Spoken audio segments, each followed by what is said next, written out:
Entonces, la idea es que expliquemos las patologías que afectan el sistema hematológico el día de hoy. Signos propios de las patologías hematológicas los vamos a ver por grupo, ya para que sea menos difícil de comprender. El tratamiento de la patología y el padre que ustedes desarrollan. Entonces, vamos a hacer cálculos, ¿ya? Cálculos de recuento absoluto de neutrófilos, que como usted comprenderá, es de la prueba. Así que vamos a hacer varios ejercicios hoy día para que veamos cómo se calcula. Lo primero que tenemos que saber es cómo se generan estas células, ¿cierto?, de la sangre en particular, donde tenemos la célula hematopoyética, que es de las pocas células madre que nos van quedando, ¿cierto?, en el cuerpo, y se van a generar de esta célula madre dos células grandes, ¿ya? La célula mieloide y la linfoide. ¿Les suena? Mieloide y linfoide. Sí. ¿A qué les suena? A mielina. De la médula. ¿A médula? ¿A qué más? ¿Les suena leucemia? Sí. Está la leucemia linfoblástica, asociada a la célula de arriba, y la célula mielodisplásica, que se asocia a la mieloide. ¿Sí? Entonces, cuando hablamos de este tipo de cáncer, ¿cierto?, vamos a hablar de una de las dos ramas de esta maduración de la célula común, ¿ya? También es importante que sepamos que vamos a tener un proceso que se genera en la médula ósea, que va a ser hasta esta, como que hasta esta recta que está un poquito decidida. Todo esto en la médula ósea. Después tenemos, esto es lo que nos encontramos en la sangre, y después podríamos, cuando estos se activan y se completan su desarrollo, terminar en la última fase que dice tejido conectivo. ¿Por qué es importante? Porque de esta misma célula van a salir todas las células, todos los glóbulos blancos, todos los glóbulos rojos y todas las plaquetas. Depende del camino que siga, ¿ya? Las linfoides, la de arriba, van a dar todos los linfocitos, ¿ya? Y la mieloide va a dar todas las otras células, ¿ya? Todos los granulocitos, que son glóbulos blancos, que tienen gránulos, pero sean granulocitos, vamos a tener las plaquetas y los eritrocitos, ¿sí? Por lo tanto, si alguien tiene una patología linfoide o una leucemia linfoide, vamos a hablar de un usuario con patología con alteración de los linfocitos solamente.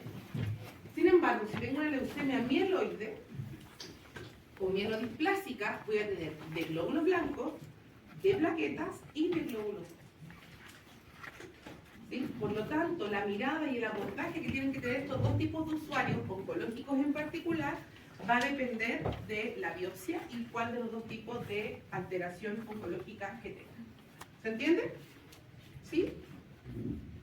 ¿Por qué es importante esto? Porque cuando hablemos de células blancas, vamos a tener en particular una diferenciación entre los linfocitos T y los linfocitos en particular y todos los glóbulos blancos de granulocitos. ¿Qué se acuerdan ustedes para qué sirven los linfocitos?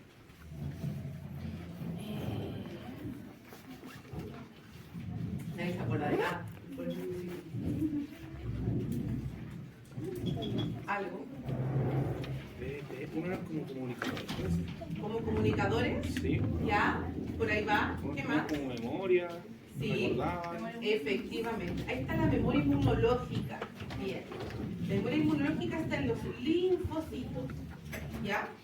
O en las células blancas sin gránulos, o granulocitos, también se llaman así. Y en las otras, a lo mejor les suenan neutrófilos, macrófagos, ¿sí o no? Ya. ¿Y cuál era la función de estos? Va a ser la primera línea de defensa, ¿sí?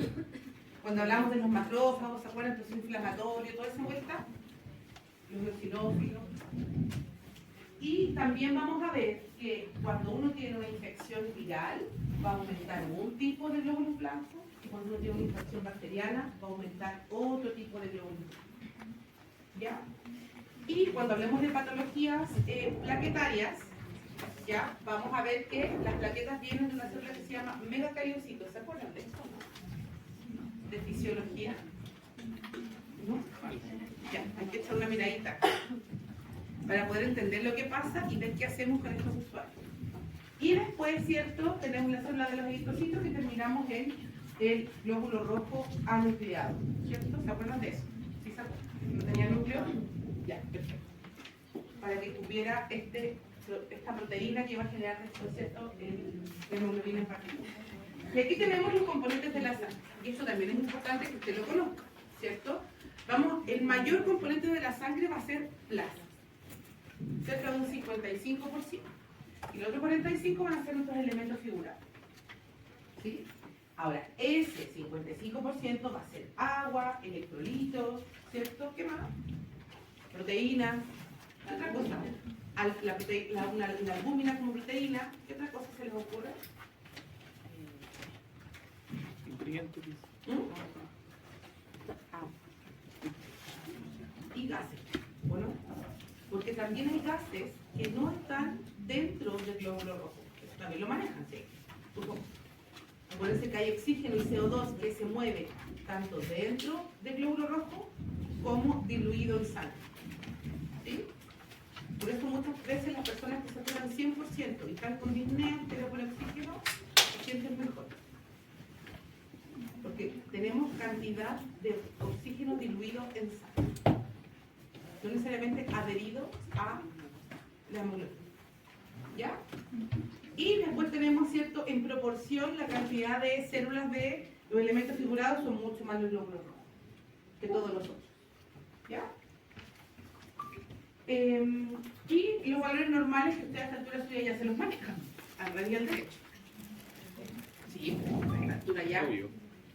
Los valores, ¿cierto?, van a tener algunas referencias un poco dispares, a lo mejor en niños, a lo mejor en embarazadas, ¿cierto? Pero en general, todos los grupos etarios manejan más o menos una cantidad de números tanto de todos los tipos de células sanguíneas. Y la vida media, eso también es súper importante. ¿Ya? Lo que más dura son los glóbulos rojos, 120 días, las plaquetas duran poquito, 8 o 10 días. Por lo tanto, cuando hablamos de patologías trombóticas, en general se presentan entre 8 y 10 días desde la patología aguda. ¿Sí? ¿Se acuerdan cuando hablábamos del TEP, o no del TBP, de la TBP? En general se presentan los primeros días post cirugía o post no sé qué, ¿sí? Porque dura un poquito el aumento plaquetario.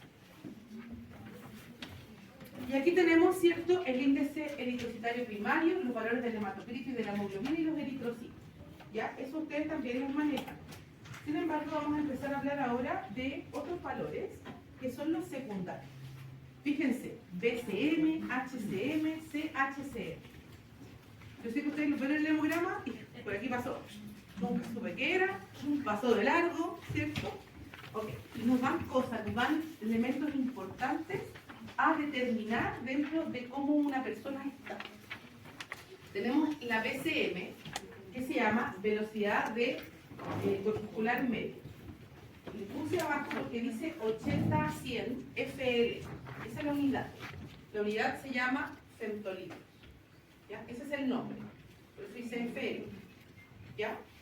Después tenemos la hemoglobina corpuscular media, o sea, cantidad de hemoglobina en un eritrocito.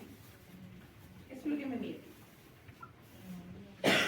Y eso se mide en picogramos. ¿Cómo, profe? ¿Mide qué ese? ¿El HCM? Fenolitros. Hemoglobina corpuscular media, la cantidad de hemoglobina en un solo eritrocito, por glóbulo rojo. Porque si yo tengo un déficit de proteínas, por ejemplo, puedo tener cantidad de eritrocitos normal, pero poca hemoglobina. Y tú dices, ¿por qué esta persona tiene disnea? No entiendo.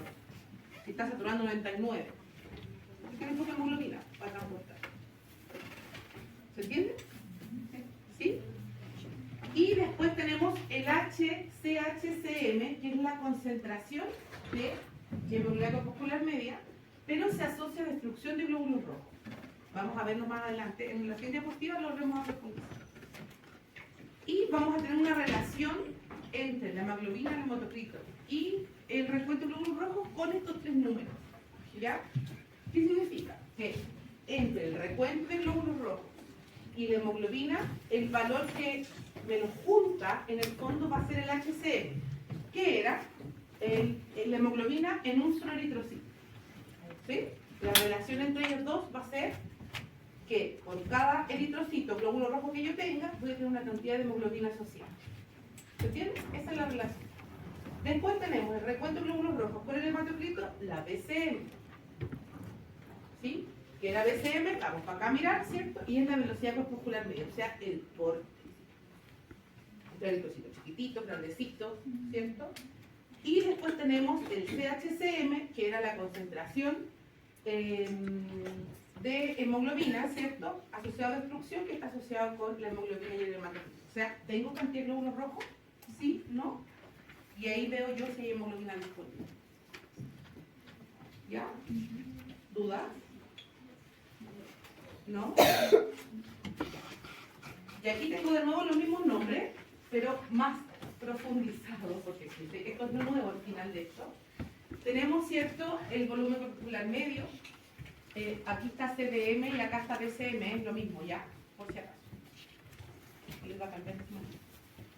Entonces, nos da una idea del volumen medio de los glóbulos rojos, o de los eritrocitos, o los hematíes, que son términos sinónimos. Los valores normales son de 27 a 31. ¿Y qué nos permite definir? Normocíticos, macrocíticos o microcíticos.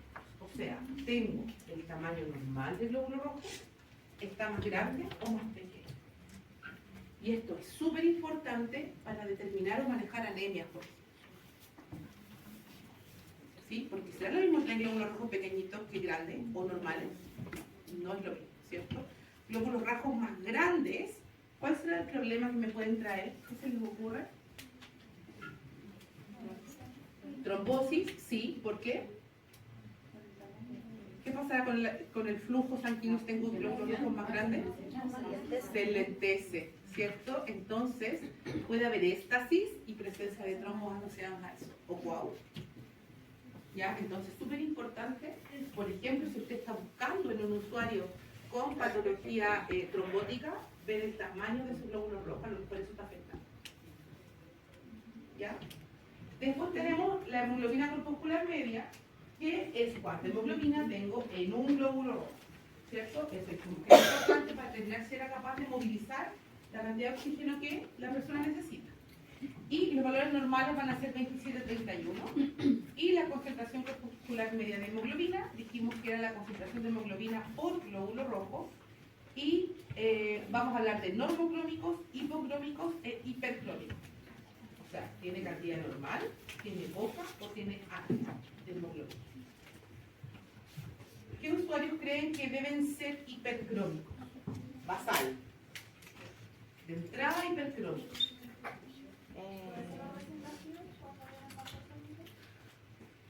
Sí, podría ser el recién nacido, pero hay otro grupo que es más evidente. Los que viven como en altura. Las alturas. Muy bien. ¿Cierto? Si yo vivo en altura, tengo menos oxígeno, entonces voy a empezar a generar mayor cantidad de hemoglobina dentro de cada glóbulo rojo para que pueda movilizar mayor cantidad de oxígeno. ¿Se entiende? ¿Sí? ¿No? ¿Ahora es cuándo? ¿Sí? Ok.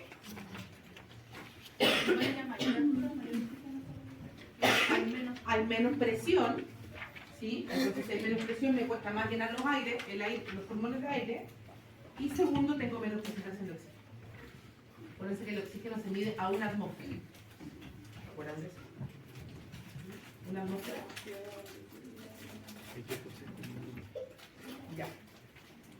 Eso con las calidades del glóbulo rojo. Los señores glóbulos blancos, hablamos un poquito y aquí tenemos más o menos la proporción que debiese haber de cada glóbulo rojo, de cada glóbulo blanco en la sangre. No hay como uno de cada uno. Tenemos más de uno y menos de otro.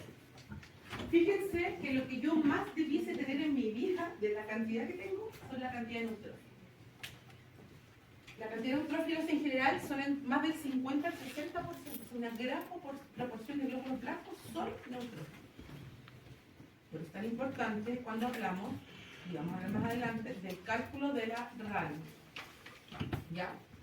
Después tenemos los linfocitos, que aquí teníamos los linfocitos T, ¿se acuerdan? Los que estaban viendo delante de la memoria. ¿Sí?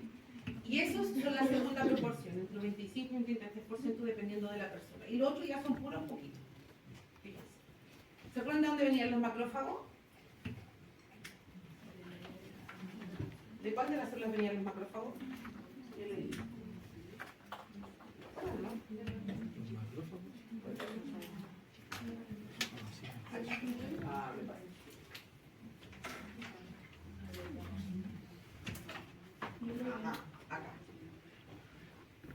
el monocito. ¿Ya? Y el monocito aquí es súper positivo. ¿Entendéis el 7%? Y usted me dijeron que los macrófagos eran la primera línea de defensa. ¿Por qué tendré tan poquito? Porque no está activado. Muy bien, porque no está activado. ¿Sí? Entonces, ¿en qué usuario yo espero tenerlos más altos? Porque no me van a ir los macrófagos, me van a ir los monocitos. ¿En qué usuario usted esperaría que estuvieran altos? Cuando hay Procesos infecciosos. ¿Sí? Procesos postquirúrgicos también. Todo lo que tenga que ver con lesión. ¿Se entiende por qué o no? Porque requiero mayor cantidad de macrófagos, primero asociado al proceso inflamatorio y segundo para el proceso de infección en caso que sea infección. Los asmáticos, en crisis asmáticas, por ejemplo. También van a tener más alto los monocitos. Y vamos a tener dos términos que ustedes ya conocen perfectamente, la leucocitosis, que es el aumento de los glóbulos blancos, y la leucopenia, que va a ser la disminución de los glóbulos blancos. ¿Sí? Nosotros normalmente lo hablamos en general, como desde el número grande. Sin embargo, van a haber algunas patologías asociadas a solo un grupo de ellos. Y vamos a hablar en particular de los neutrófilos en la serie blanca. ¿Ya? Porque una de las mayores complicaciones y alteraciones de la serie blanca va a ser la neutropenia. ¿Les suena eso? ¿El concepto de neutropenia? ¿Sí? Ya. Y aquí yo les hablaba, ¿cierto?, de los granulocitos y los granulocitos, y estas son sus principales funciones, ¿cierto? Los granulocitos, literal, como aparece en la imagen, tienen gránulos. Ya, les puse los principales nomás. Y los granulocitos no tienen gránulos. Además, los granulocitos tienen más de un núcleo. Fíjense arriba. Tienen como varias cositas así redonditas. ¿Ya? Y los granulocitos no. ¿Qué hace que tengan altos núcleos? Que puedan dividirse rápidamente y que sean la primera línea de defensa. Los de abajo, ¿cierto? Están más tiempo, tienen memoria, entonces van a hacer otro tipo de trabajo. Y para eso no necesitan que esté como esta polinúcleo. Tenemos los neutrófilos, ¿para qué sirven? ¿Cierto? Eso lo pueden ustedes, los eosinófilos, los linfocitos T y los monocitos en particular, que eran los macrófagos que hablábamos. ¿Estamos? Sí. Están como callados. ¿Qué sucede? Eso no es normal en ustedes. Ya, ok, sí. Y aquí vamos a tener también, ¿cierto?, que los glóbulos blancos van a tener un proceso de maduración, ¿cierto?, del mieloblasto y ahí hasta el neutrófilo. Y aquí vamos a hablar específicamente del neutrófilo, porque vamos a tener dos conceptos que se llaman desviación izquierda y desviación derecha. No sé si les suena. ¿Y por qué dice esto? Porque antes los diagramas se escribían para el lado. Entonces, cuando se aumentaba un grupo de un lado, se desviaba a derecha porque había mayor concentración, y del otro lado se desviaba a izquierda porque había mayor concentración. ¿Sí? Lo decíamos izquierda y derecha. Y aquí sale qué significa. La desviación izquierda, aumento de las células inmaduras. O sea, de esta cantidad. ¿Cierto? No ve esta. ¿Ya? De células inmaduras. ¿Por qué yo tendré un aumento de células inmaduras?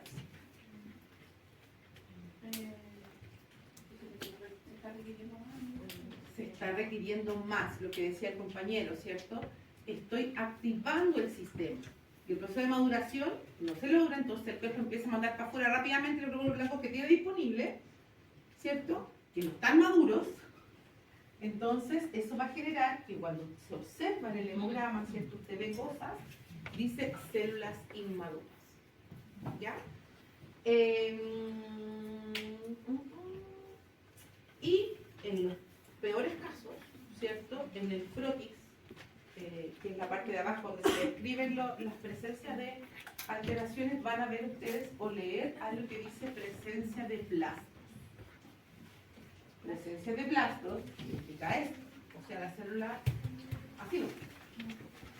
La presencia de blastos siempre va a ser indicativo de leucemia. ¿Ya? En el 100% de las veces. Entonces, no solo basta ver con el hemograma, sino que además hay que llegar hasta abajo.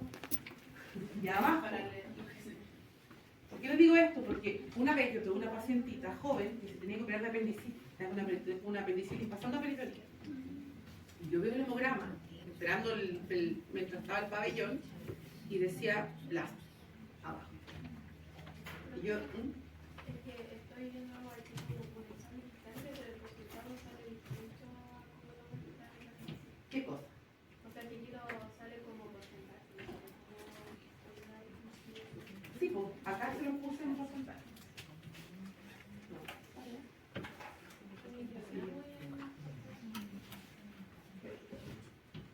De los blancos estamos hablando, ¿no?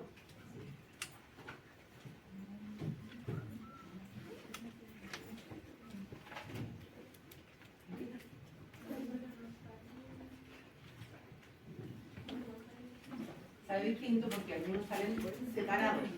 Estos son las, por ejemplo, los linfocitos pueden ser separados. Los monocitos también pueden ser separados. Si uno suma los porcentajes,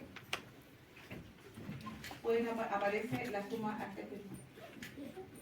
Y va a depender el número del total de leucocitos. Si usted tiene 5.000 leucocitos, es lo mismo que tenga 11.000 leucocitos con el número total. ¿Se entiende, no? ¿Sí? ¿Ahora sí? Ya, perfecto. Entonces, estaba aquí yo. Entonces, esta pacientita, y yo tomo el hemograma. ¿Listo, papá? Y yo, ¿tiene plastos, doctor? Y todo así. Porque es una paciente que no sabía que tenía leucemia. Y descubrimos, y no pudo pabellón. Tuvieron que tratarla con antibióticos, la peritonita. Porque ir a la leucemia provoca una serie de, no lo vamos a ver incluso un día aquí, ¿cierto? Porque eso lo van a ver ustedes probablemente en oncología o cuando ustedes se especialicen en esa área. Pero la leucemia es una enfermedad que va a disminuir la posibilidad de recuperación, porque tiene puros glóbulos blancos, pero son todos inmaduros. Porque si usted lo opera, ese paciente se va a morir. ¿Me cachan? Entonces, hubo que hacer una serie de cosas antes, pero si a mí no se me ocurre llegar hasta el final del hemograma, otra vez, esa paciente va a pabellón. Y se muere. ¿Ya? Tengo solo ese ejemplo, ¿verdad? Pero creo que es importante, ¿cierto? Porque la mayoría de las veces todo el mundo se da cuenta al final. Pero aquí pasó por varias manos, el cirujano 1, el 2, el 3, el becado, el interno, todas las vueltas, ¿cierto? Y llegamos hasta el final y nadie se dio cuenta. Y ahí menos mal, de verdad que menos mal que lo miramos. Así que ahí también es importante, la enfermedad también puede hacer esas cosas. Decir que hay algo malo que parece que no es necesario, no puede pabellón. Y después tenemos la desviación a derecha, que vamos a tener aumento de linfocitos y monocitos con respecto a los otros grupos, ¿cierto? Y ahí tenemos las infecciones virales. Entonces, la desviación izquierda, vamos a hablar en primeras instancias de patologías bacterianas y si esto progresa, podría ser leucémica. Y la derecha, normalmente viral. Entonces, cuando usted escuche esto, decir, ok, va para allá, va para acá, desde el concepto.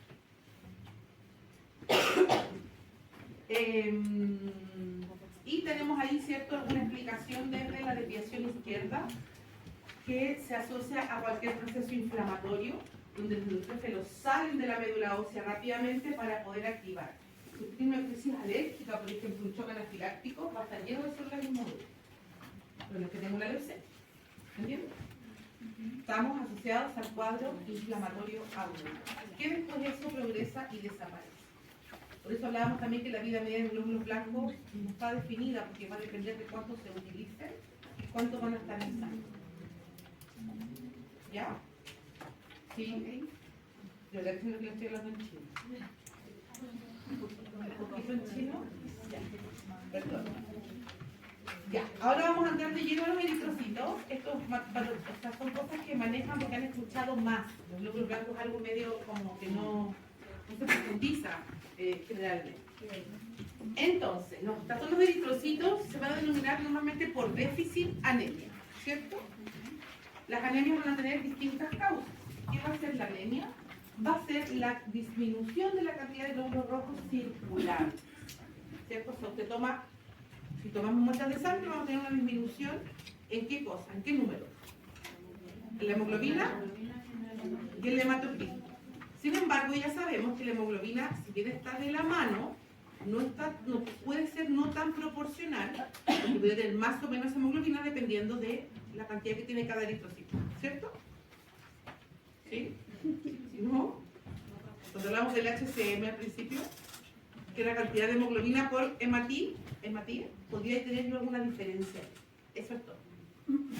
Importante que la anemia como concepto no es una enfermedad, sino que es una manifestación de otro problema. Entonces, si bien tratamos la anemia, es como que usted trate la desaturación.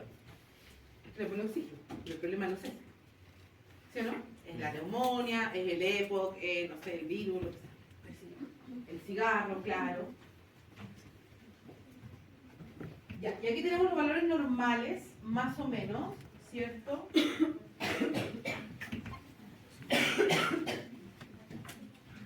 De la hemoglobina. Y tenemos 13, 12 y 11 en embarazada. Acuérdense que la embarazada tiene una anemia fisiológica. ¿Ya? Es fisiológica porque hay secuestro de parte de la guagua, ¿cierto?, de esta cantidad de hemoglobina. Y vamos a tener, según la clasificación de por, 3 tipos de causas de anemia. Una por pérdidas activas. Básicamente usted está perdiendo sangre. ¿Qué cosas pueden hacerlo perder sangre? Hemorragia, obvio. ¿Qué más? ¿Ah? Ya, pero ciclos menstruales anormales. Los ciclos menstruales normales no debiesen tener una disminución de la hemoglobina. Ahí está el problema, en el fondo, que es lo que hay que tratar. ¿Qué más? Todas las hemorragias, ¿cierto? Y cirugías también pueden estar aquí. ¿Sí? Porque cuando hablemos la próxima semana, por ejemplo, de pacientes con cirugía de cadera, vamos a hablar que esos usuarios pierden mucha sangre de sus hijos. ¿Qué pasó? Adiós. ¿Ser humano? ¿Huele a ser humano acá adentro? Después tenemos la disminución de la producción de glóbulos rojos. O sea, usted no está generando la cantidad de glóbulos rojos que necesita. ¿Ya? Y eso se llama anemia hipoproliferativa. O sea, estoy generando pocos glóbulos rojos. ¿Qué podría generarme poca producción de glóbulos rojos? Malnutrición, por déficit en general, ¿cierto? No necesariamente déficit porque estoy flaco, sino déficit de algunos componentes básicos para la creación de glóbulos rojos. Y el incremento de la destrucción de glóbulos rojos. O sea, produzco menos y los otros tengo normales, pero los elimino. Eso se llama anemias hemolíticas. Por ejemplo, ¿qué anemias hemolíticas se le conocen?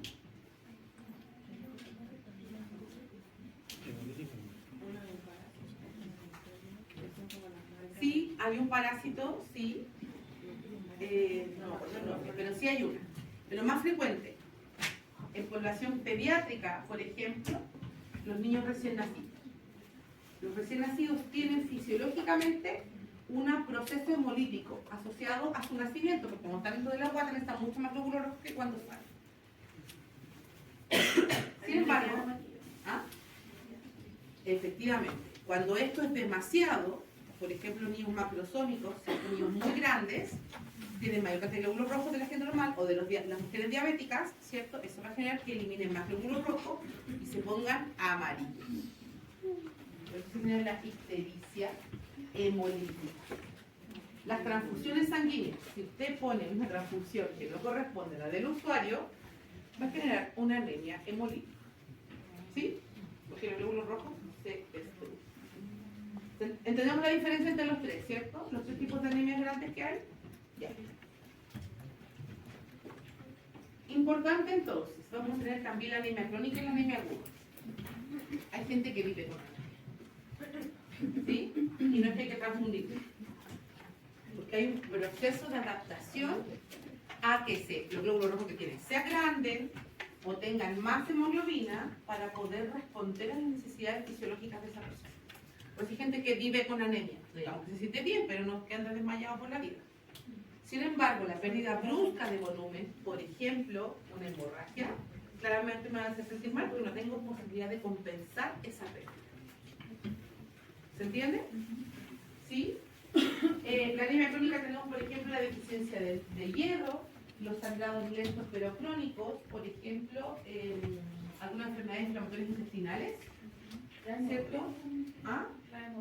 Las hemorroides también, ¿cierto? Como tienen hemorroides que sangran, porque hay gente que no sangra de las hemorroides, ¿cierto? También puede generarlas. Y normalmente son asintomáticas las crónicas. O sea, la gente vive con hemoglobinas de 8,5, 9 centímetros, pero normal, no nos genera peridosis, ¿cierto? O sea, harto menos. Y las agudas, ¿cierto? El riesgo es que al perder mucha sangre, porque estamos hablando de pérdida de sangre en general, vamos a generar mucho hipovolemia. Y eso, todas las consecuencias que va a traer en adelante. Y no es lo mismo hacerse un corte en el dedo, básicamente, que tener una hemorragia digestiva, por ejemplo, por rotura de varices. ¿Cierto? Ok. Entonces, vamos a hablar primero de la anemia hipoproliferativa. ¿Qué era eso?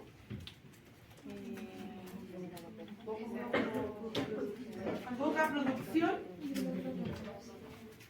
de glóbulos rojos. ¿Sí? Vamos a tener todas esas que están ahí. La ferropénica, que va a ser por falta de fierro. La aplásica, que tiene que ver con unas patologías de médula ósea, normalmente cánceres. Vamos a tener la megaloblástica.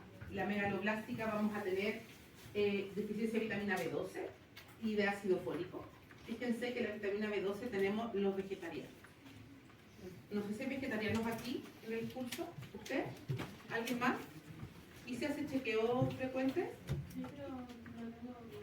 ¿Lo tiene controlado? ¿Porque se nutre bien o porque toma complementos? Me nutro bien y se muere el nutro. Se puede leer bien. Perfecto. A eso voy. ¿Cierto? Finalmente, para evitar la anemia en usuarios vegetarianos, necesitan muchas veces complementar. Porque efectivamente hay déficit de vitamina B. Nada que hacer, hay. Entonces, si es la decisión particular, tenemos que hacernos cargo. Lo mismo pasa con las personas con cirugía bariátrica.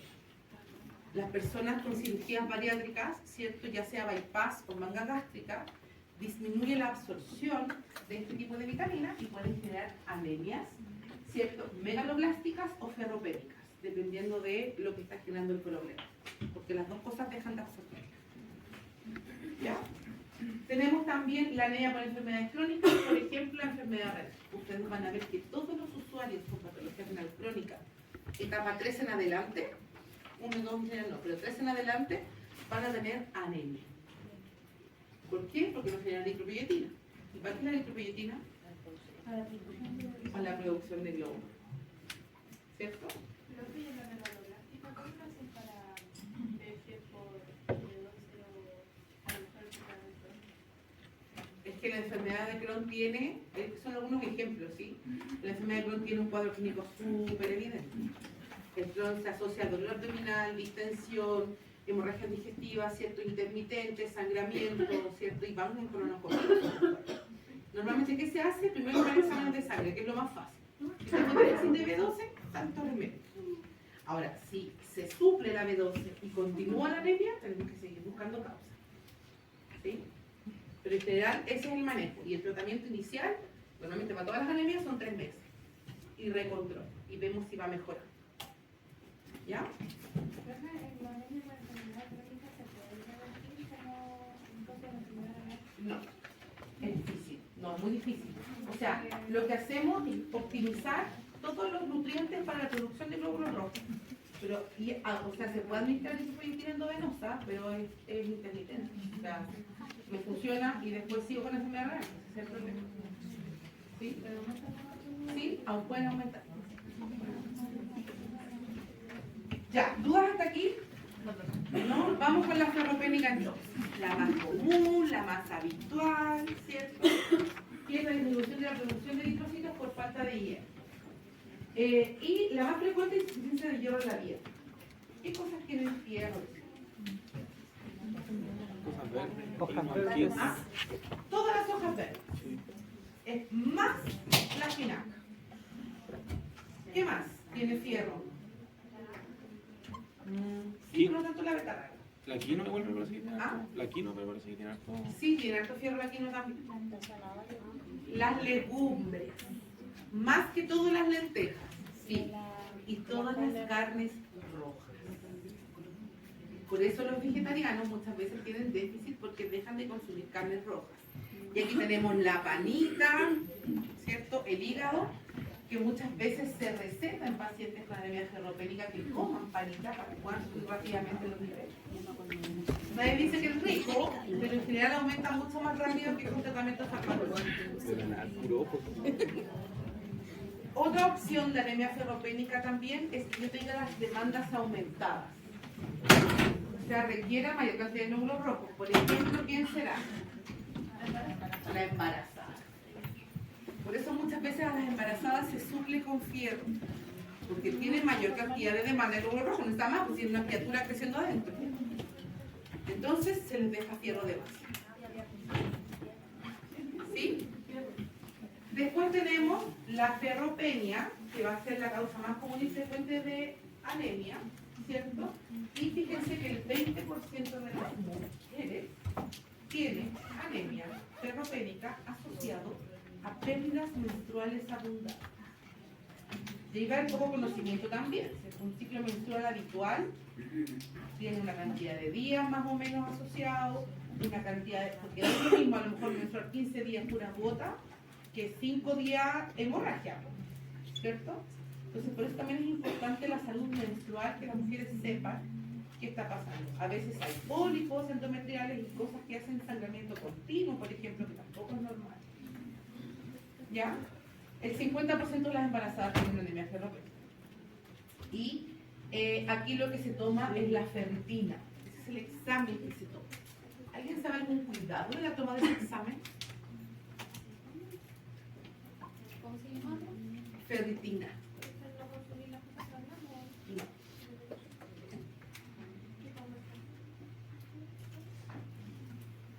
Se protege de la luz.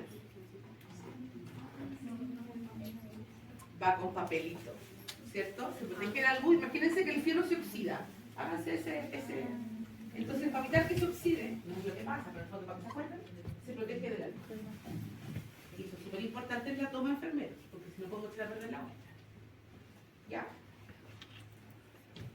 ¿Pero qué se echan algún tubo especial? No, se cubre con papel calco. Es lo que hay, ¿qué podemos hacer? Es como cuando tomamos la vaciloscopía. La vaciloscopía, que es el examen para detectar TBC, también tiene que ir protegido de la luz. Y también se cubre con papel calco. La precaución que tiene que tener es que tiene que estar rotulado el frasco y después sobre el papel calco también. ¿No? ¿Ya?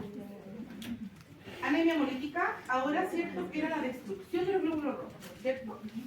La destrucción de los glóbulos rojos asociada a patología. Y el problema es que la ruptura de glóbulos rojos, cuando no tienen su proceso habitual, ¿cierto? Voy a tener un aumento de la concentración de desechos de glóbulos rojos en el organismo y eso me va a generar signos y síntomas. ¿Ya? Por ejemplo, la ictericia. Y va a generar, ¿cierto?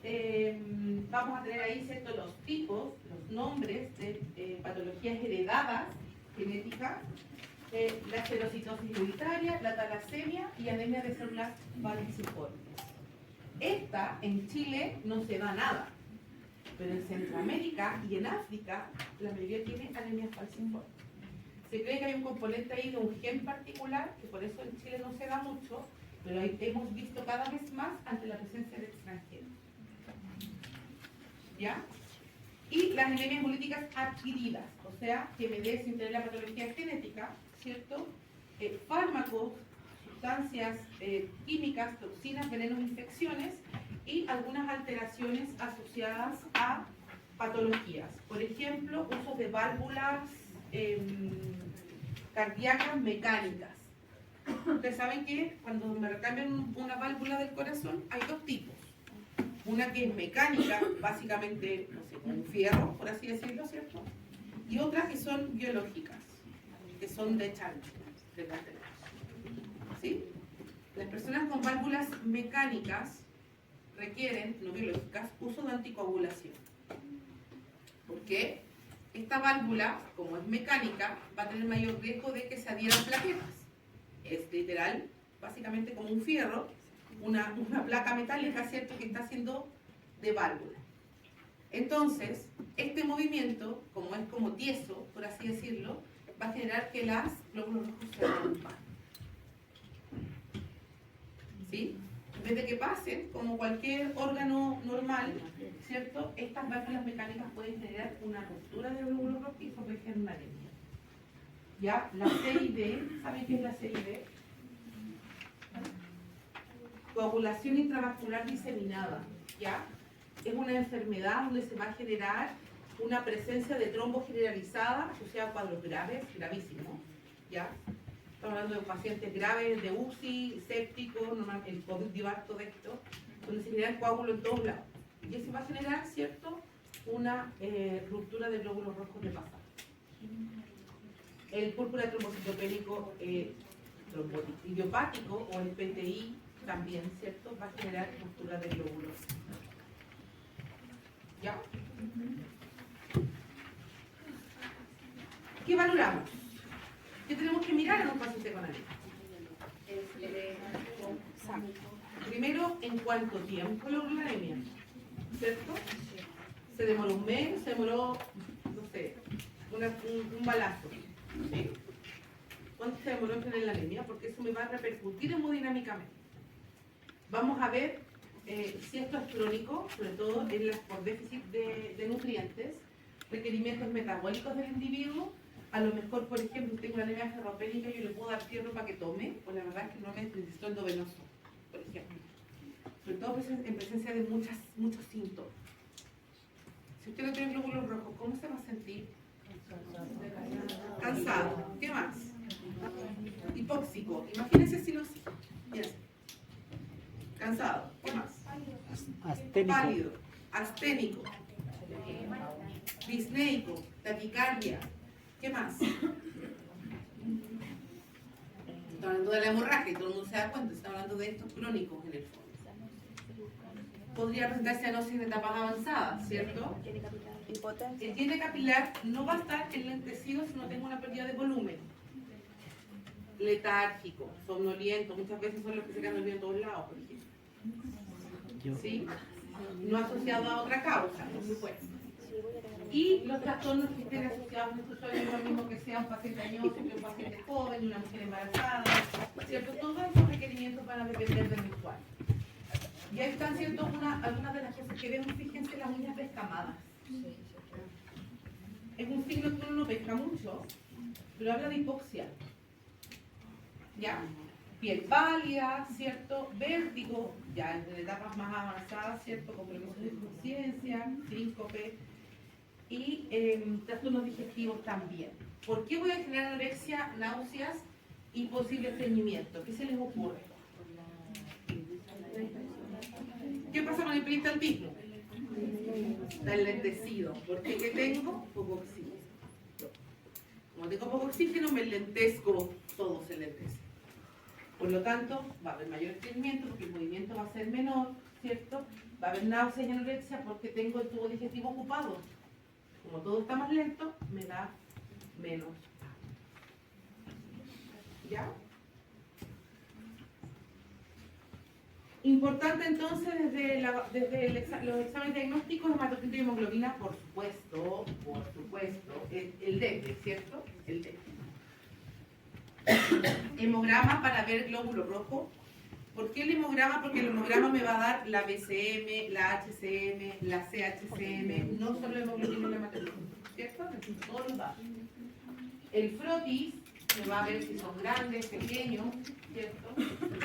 Y los exámenes complementarios dependiendo del tipo de anemia, ¿cierto? La ferritina, o la vitamina B12, o los niveles de ácido fólico, o en caso de que haya otra enfermedad, buscar la enfermedad. Y mejor tengo un problema del vaso, ¿cierto? Examen de sangre oculta en deposiciones para descartar la causa. ¿Se acuerdan cómo se tomaba ese examen? ¿Cierto? Lo hablamos 4 veces. El que se tomaba el frasquito sería obviando en medio con alimentación especial, ¿se acuerdan? ¿Sí? Sí. Gracias. Y estudio de médula ósea en casos donde no encuentren la causa para buscar actividad. ¿Ya? ¿Qué hacemos? ¿Ya? Primero, ver que el paciente tiene choque. Y dentro de las cosas que yo tengo que buscar, sobre todo en pérdidas agudas, ¿cierto? Ese primer dibujo que ustedes ven ahí de la pierna se llama Mottling Score. ¿Lo han escuchado? ¿No? Ya.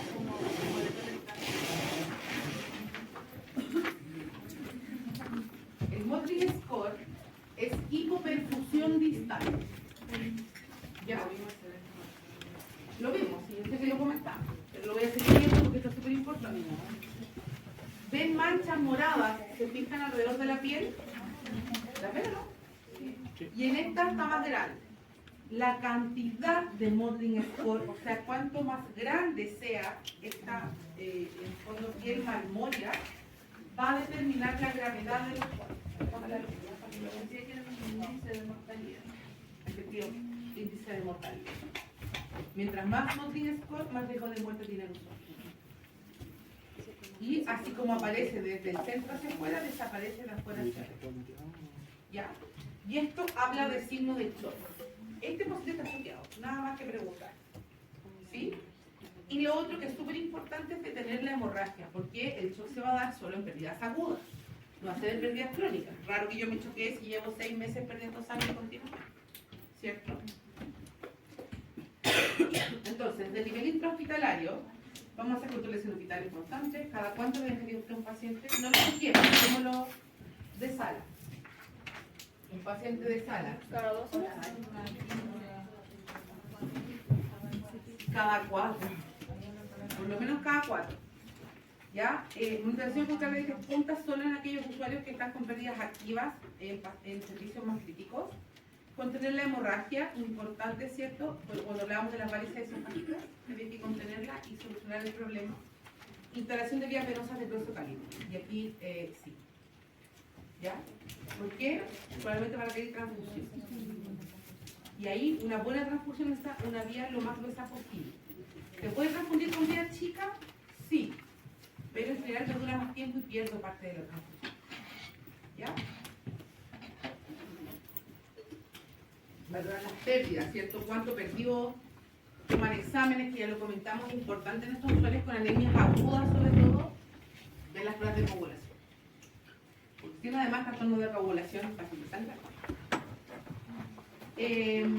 Y control de exámenes con transfusión cuando se transfiere. Para tratarla, ¿cierto? Las anemias menos agudas, la anemia ferropénica se va a tratar con sulfato ferro. ¿Ya? Puede ser oral o puede ser endovenoso. El oral, ¿cierto? Se va a dar en general cada 8 a 12 horas, incluso hasta una vez al día cuando es como de manejo crónico. ¿Qué cuidados debo tener para el consumo de fierro oral? ¿Los alimentos? ¿Qué alimentos? No sé, pero que se inhibe con alguno, la absorción se inhibe con algún tipo de alimento. Ya, sí, y con algunos se potencia. Sí, como los cítricos, la naranja. Efectivamente. Entonces, primero, el usuario tiene que estar en ayuno. Por lo menos una hora antes, una hora después de cada comida. Segundo, ojalá asociado a juguitos de naranja, cítricos, porque eso mejora la absorción de fierro. ¿Ya? Y, cosa importante, el fierro produce estreñimiento. Por lo tanto, usted debe indicarle a su usuario que aumente el consumo de fibra asociado al fierro. ¿Para que el estreñimiento no sea tan terrible y no deje de tomar el fierro por el estreñimiento? Es una posibilidad. Se puede administrar también sulfato ferroso endovenoso. Es bien especial este fármaco. ¿Alguien ha administrado este fármaco o ha visto cómo se administra este fármaco? Sí, es una ampolla negra. Es una ampolla negra. Como campeón. Y uno la mete en un suelo y el suelo queda negro. Negro. Es súper asqueroso. ¿Sí? Y además tiene muchas ramas. Así, pero súper seguido. Hacen muchas ramas. Asterisco, estudiar. Tuve una enfermera en el hospital que se estaba administrando ella misma en la residencia, el fierro, y tuvimos código azul. Una enfermera que estaba autoadministrando el fierro en la residencia y hizo un código azul. ¿Ya? Normalmente va a depender del lugar, donde y cómo lo diluyamos, normalmente en al menos 100 cc de suelo fisiológico. En algunos lugares sugieren suelo glucosado, pero la verdad es que la experiencia de suelo fisiológico hasta 250, ¿ya? Y lento.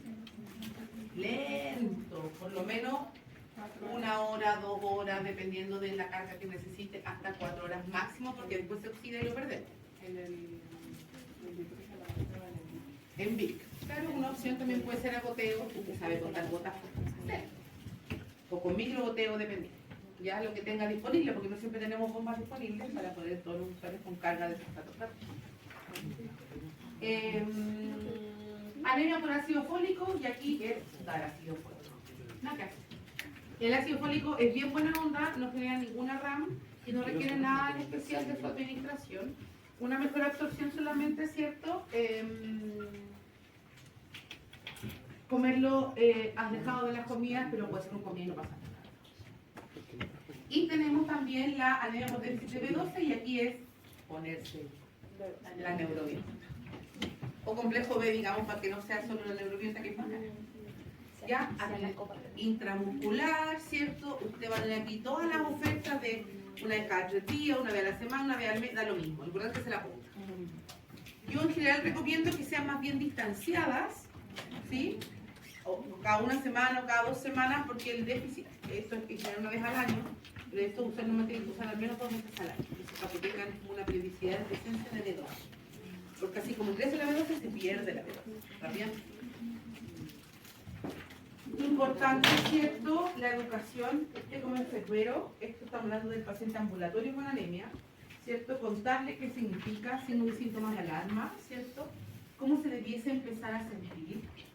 Se va a sentir mejor, pero hoy día, mañana o en un mes. En un mes. Esto no es rápido. ¿Ya?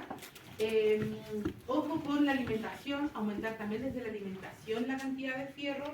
Ya hablamos de la legumbre, hablamos de la carne, hablamos de la panita, hablamos de todos esos alimentos tan ricos, ¿cierto? Espinacas, pan integral y frutos secos. Va encima cara la vida. ¿Ya? Pero un poquitito, así, un poquitito diario le va a ayudar. ¿Ya?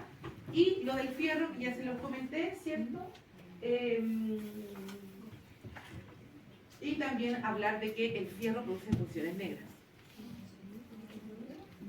Negras. Bueno, no es melena, porque ¿cuál es la diferencia de la melena? Aparte del olor, la consistencia. Acuérdense que la melena es una deposición blanda. ¿Sí? Como que así. Como una plasta, claro. Sin embargo, estos usuarios, como tienen estreñimiento en general, son deposiciones con consistencia dura y además negras. Entonces, esa es la principal diferencia, además del olor. ¿Dudas de los señores glóbulos rojos y de las anemias?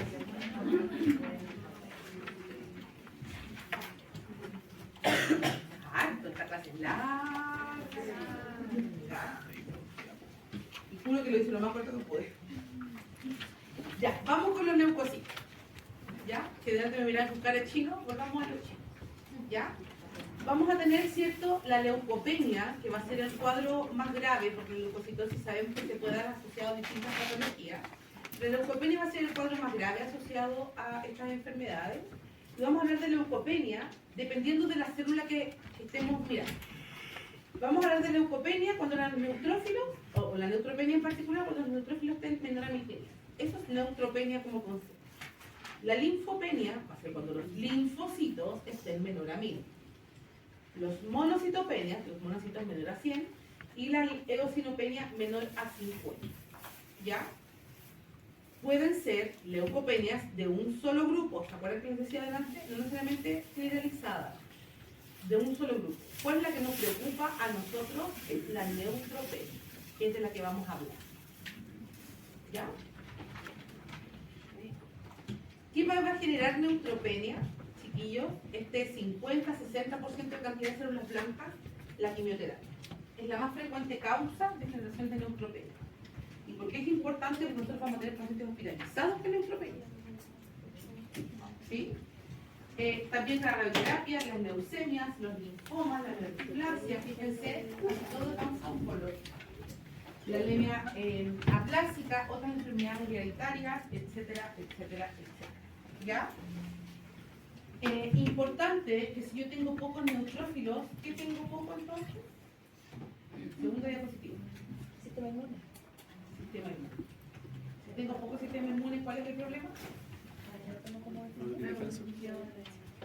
Que me voy a morir porque no tengo sistema inmune. Derechamente. ¿Ya?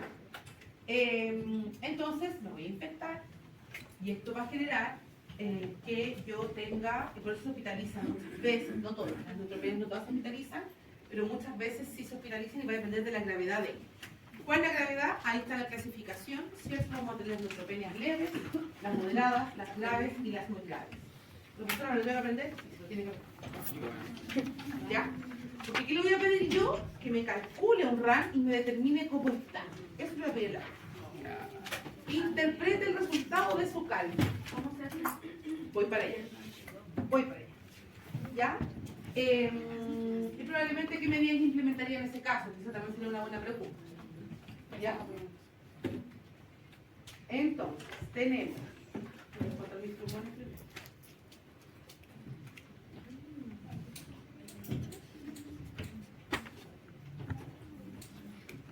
Ya.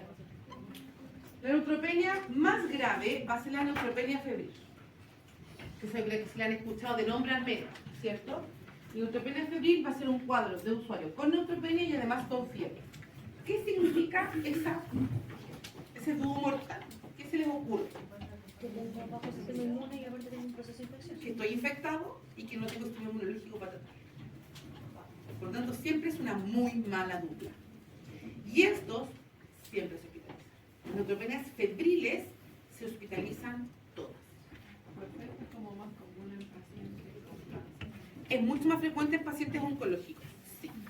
Pero también tengo, por ejemplo, pacientes con VIH. Inmunosuprimidos, pacientes con uso de corticoides. También podrían tener neutropenia febril. Es menos frecuente, pero puede darse. ¿Ya? ¿Y cómo se define la neutropenia febril? Primero tengo que tener una temperatura de 38,5. ¿Ya? En una ocasión. O sea, yo tengo 38,5 y neutropenia, tengo neutropenia febril. O 3 tomas de 38 en 24 horas, más neutropenia. No importa cuál sea, leve, moderada, grave o grave. ¿Sí? O sea, un 38,5, 3 veces 38 dentro de 24 horas. ¿Ya? O separados al menos de 4 horas de diferencia. ¿Por qué? Porque los pics febriles tienden a ser pics y después tienden a bajar, aunque me mantenga con fiebre. No sé si alguna vez alguien atendió a algún usuario con fiebre prolongada, síndrome febril prolongado, que tiene 10 días, 15 días de fiebre. ¿Nadie le ha tocado? Atendía a un Sí. paciente que tenía cuadros febriles muy altos y le bajaba también mucho la temperatura. Ya, pero Y no le puede más fiebre. tenía VIH y estaba hospitalizado en la UCI para... Que no quieren tocar, ¿cierto? Normalmente uno se permite. No incluyen aquí la que se genera por hemoderivados. Cuando usted transfunde, usted puede generar fiebre. No queremos generar fiebre, pero puede generar. Entonces, si un usuario se está transfundiendo y genera fiebre, no lo vamos a considerar en fiebre. ¿Estamos? Vamos a calcular. ¿Les parece?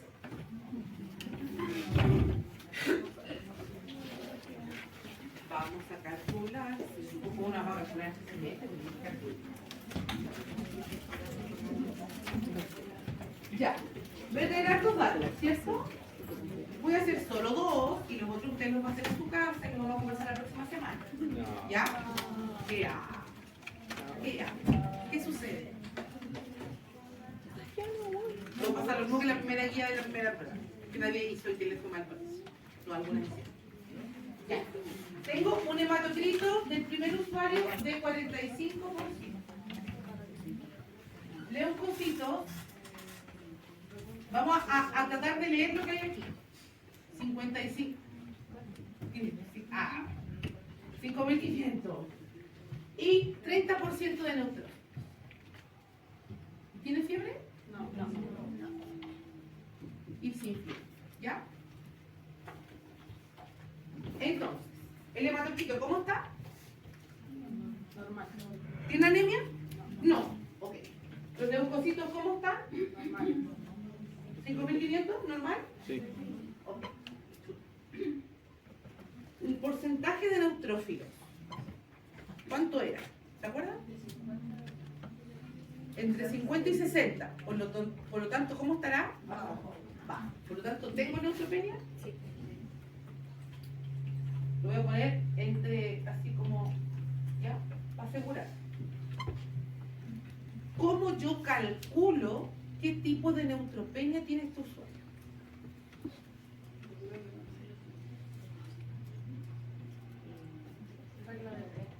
Regla de 3.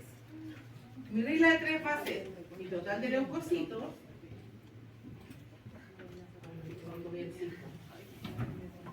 5.500 igual a 100%, y lo que no conozco es mi 30%. ¿O no? Ah, ahí sí, no se lo habían ocurrido así. Y no sé cuánto da.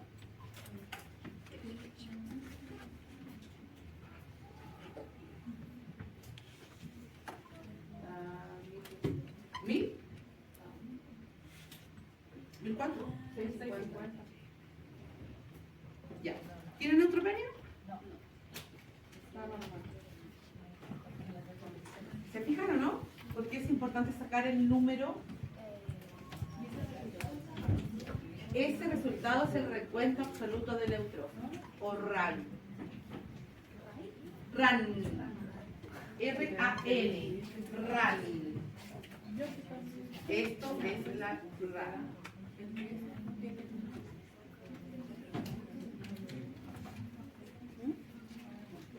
¿Se entendió? Entonces, ¿tiene neutropenia? No tiene. Por eso lo puse entre como de uno. ¿Se entendió? Sí. No es difícil. Hagamos el siguiente. Hagamos el 4. Ya, el 4 dice, tiene 26 años, tiene un hematocrito de 38%, tiene leucocitos, pobrecita, nada, 1800. Y tenemos, ¿qué más? 66% de leucocitos. Era 1004. Neutrófilos, ¿y tiene fiebre? Sí. Con fiebre. ¿Tiene anemia? Sí. No, Sí. profe. ¿Cuánto es el valor normal?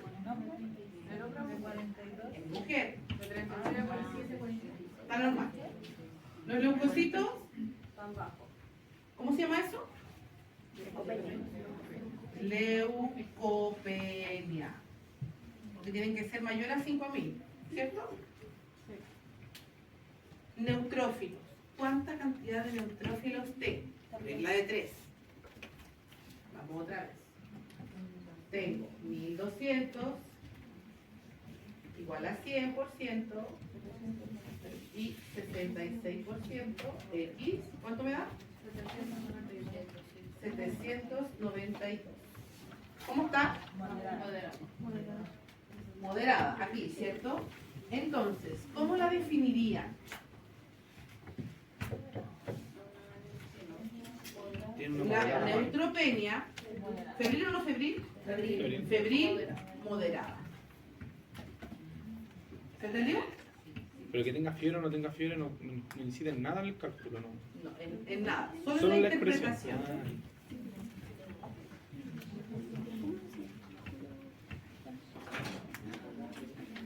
Vamos a hacer más ejercicios de esto para la prueba. ¿Ya? Entonces, de la clave para abajo es la que se Es que el hospitaliza. porcentaje que Estos probablemente también se van a hospitalizar, probablemente, dependiendo del antecedente que tenga el usuario eso es lo que hablamos. y dependiendo de la causa. Y normalmente las neutropenias también tienen un foco, ¿sí? Cuando los focos son muy complejos, ¿cierto? A veces se decide hospitalizar. Esto sí o sí. Esto va a depender del caso, ¿sí? Por ejemplo, si yo tengo en los pacientes oncológicos sea mucha infección de catéter venoso central, no lo puedo mandar para la casa, tienen que ir hospitalizados porque tenemos que ocupar antibióticos de antiespecie, que son solo endovenos. Si a lo mejor este paciente tiene antecedentes con infección urinaria punto resistente, a lo mejor también se debe ir hospitalizado. ¿Se entiende? Entonces, esto no es todo nada. ¿Podría ser ambulatorio? Por supuesto, pero también podría hospitalizarse. Esto sí o sí. ¿Ya? ¿Mm? Sí, vamos a hacer más ejercicio. Sobre todo en el asociado al reforzamiento. ¿Ya? Entonces, vamos a tener neutropenia febril de alto riesgo y de bajo riesgo. ¿Sí? La de bajo riesgo, sí o sí, igual se va a pasar una dosis de ceftriaxona, porque eso en general se hace en las urgencias. O dosis endovenosa de antibióticos si se va para la casa. Aunque se vaya para la casa. ¿Se entiende? Le vamos a dar antibiótico endovenoso y lo vamos a dar para la casa con tratamiento oral. O el médico, ¿verdad? No sé. Sin embargo, los de alto riesgo se van a quedar hospitalizadas para manejo antibiótico endovenoso y va a depender de las condiciones del usuario, dónde se hospitaliza, si en sala o en un servicio intermedio. ¿Qué precaución usted tomaría con estos servicios? Usted le dice, señorita enfermera, va viendo un paciente con neutropenia febril.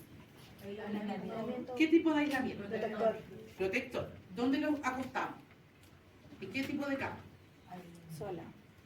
Cama sola. Individual. Porque hablamos de aislamiento individual, porque hablamos de aislamiento y el aislamiento se puede dar en salas comunes. Tampoco ellos hacen aislamiento de corte. O sea, yo no, si tiene influenza no puedo meterlo en una sala llena de influenza. Necesito solo. ¿Qué más necesita? Pieza sola. ¿Qué más necesita?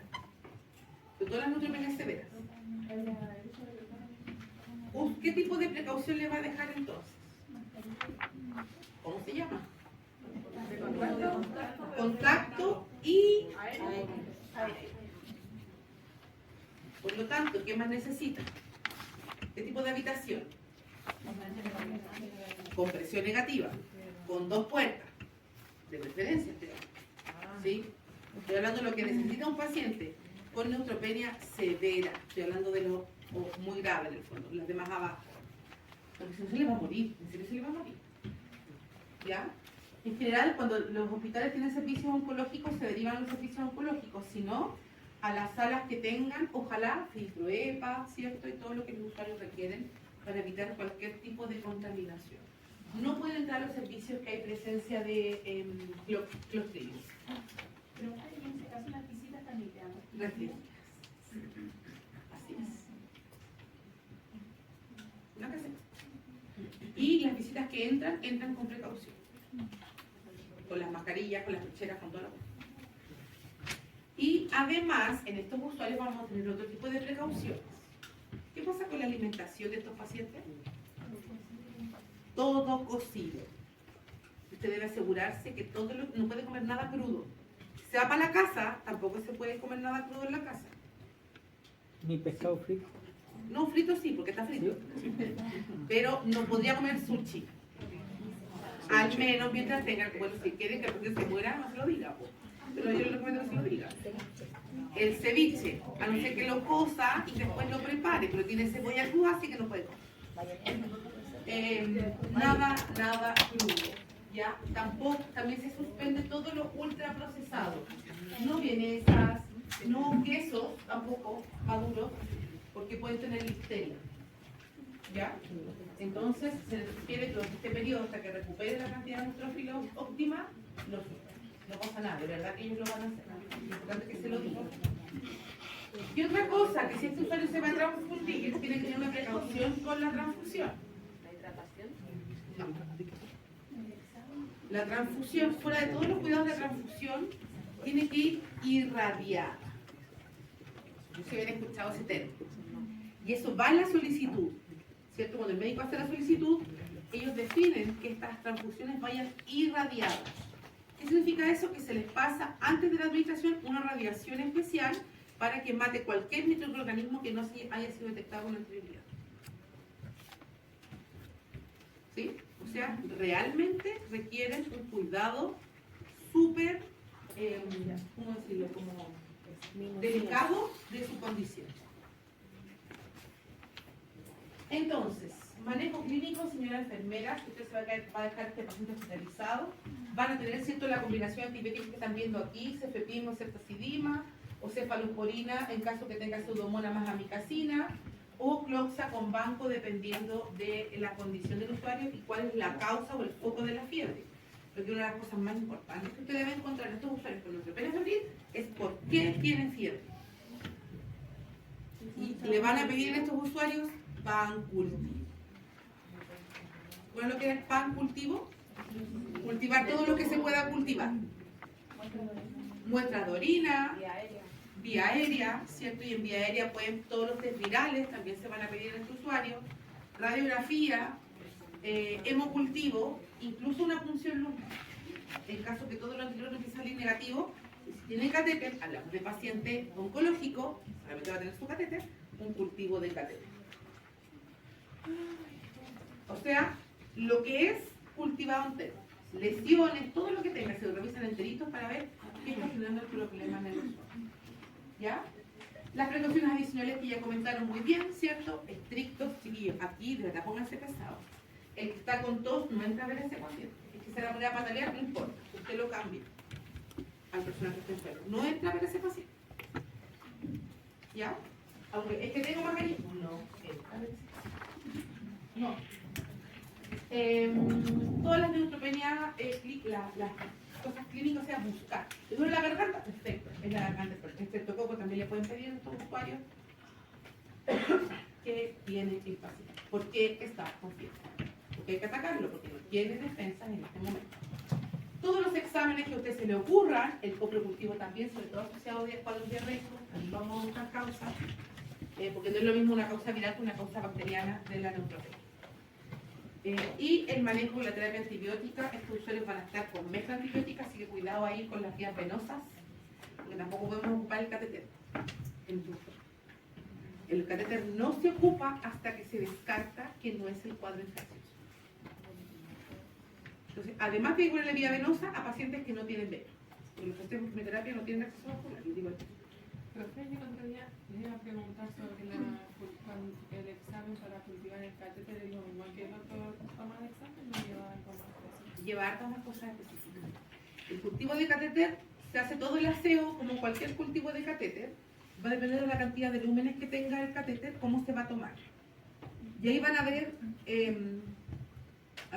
la evidencia dice una cosa y en la práctica no siempre se hace, ¿ya? Lo que usted debe hacer es arrastrar la sangre del catéter, se toma por arrastre. Y lo que dice la evidencia es que usted debe tomar de todos los lúmenes. De 3 lúmenes, de los 3 lúmenes. Se puede echar al mismo hemocultivo. No es que tenga 3 porque al final es el mismo catéter. ¿Sí? Pero esos casos está el primero y el segundo, entonces de los 3 hay que echar un cada uno. Sí, de los 3.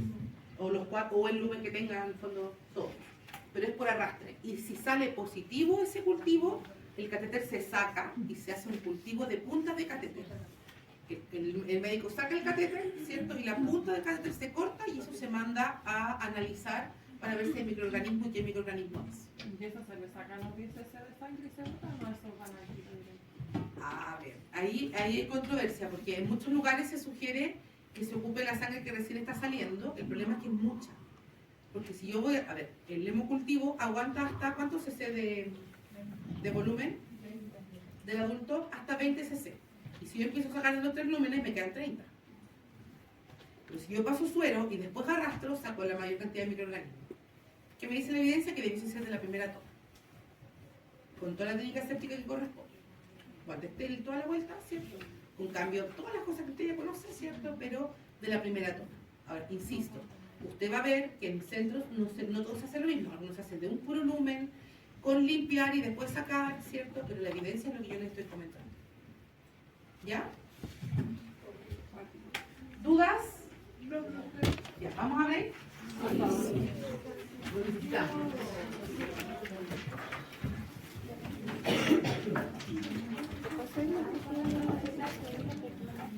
10 y media. Ya, sí.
Hay una canción que no me gusta que la cante y la canta. ¿Van a estar acá o van a salir?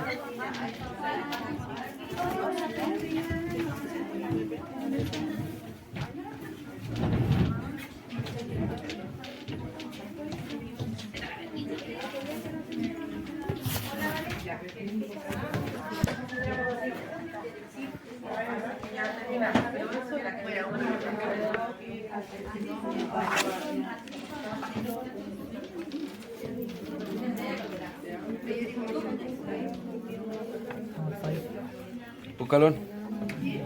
Chiquillas se van a quedar. No vaya a salir, ¿verdad? Te dejo el computador acá. Déjelo por ahí. Que está, que no se cierre, sí, porque está, Voy a dormir. sí, que no se cierre porque está renderizando.